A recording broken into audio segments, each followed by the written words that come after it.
রক্ষা করার জন্য যা যা করার দরকার সব করবো। আজকে আমি দেখলাম এই একটা ছেলে পারভেজ নামে একটা ছেলে ইউটিউবে ফেসবুকে পেপারে সব জায়গায় দেখলাম উনি একটা মেয়ের দিকে হাসছে। মেয়ে দেখে হাসলেই তারে হত্যা করতে হইবে, এটা কোন আইন? এটা তো কোনো আইন না, এটা জঘন্য অপরাধ করছে। এই অপরাধের বিচার সাথে সাথে করা উচিত ছিল। সমস্ত অপরাধের বিচার কোর্ট কাছারিতে পাঠান দরকার না। সমস্ত অপরাধের বিচার আইন কানুনের মধ্যে পাঠানোর দরকার না। এই পারভেজের বিচারটা অতি তাড়াতাড়ি হোক, এইটা দেশবাসী চাই, আমিও চাই, দেশের মানুষজন এই অন্যায়ের বিচারটা চাইতে আছে। অতি তাড়াতাড়ি এই বিচারটা করা হোক। একটা মানুষ হাসছে, হাসতেই পারে, হাসলি হেরে হত্যা করতে হইবে, তারে প্রেমিকারে খুশি করতে হইবে, এই প্রেমিকাকেও অ্যারেস্ট করা হোক। এই যে এই অন্যায় যে করছে সবাইকে অ্যারেস্ট করা হোক।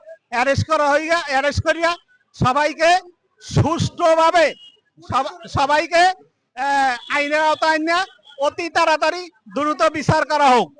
আমি ম্যাডাম খালেদা জিয়াকে ধন্যবাদ জানাই, উনি র্যাব বাহিনী তৈরি করছে, উনি এই অন্যায়ের সাথে সাথে করেছে দিচ্ছে। আমি শেখ হাসিনাকে ধন্যবাদ জানাই, উনি এই যে র্যাব বাহিনীর আজ্ঞা এই যে যারা বড় বড় অন্যায় করছে অন্যায়কারীকে করেছে দিছে।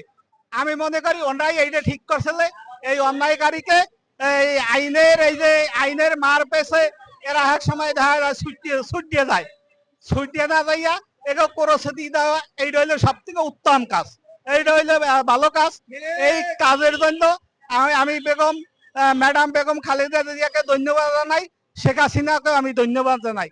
ওনা ভালো কাজ করছে, এই কাজটা অন্যায় করে নাই। এই কোরসটা চালু রাখার দরকার। এই কোরসটা চালু রাখিয়া এই ইরাম যারা অন্যায় করে, এই রামে এই যে পারভেজকে যারা হত্যা করছে তাদেরকে আইনটা পরে তাদেরকে কোরসে দিয়ে দেওয়া অতি তাড়াতাড়ি দরকার। এই কোরসটা চালু রাখা দরকার।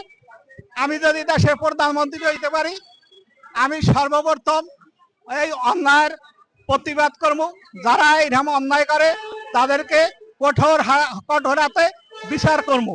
কোন বিচার ওই যে কোর্টে যাইবে, কোর্টে যাওয়ার পরে জামিন পাইবে,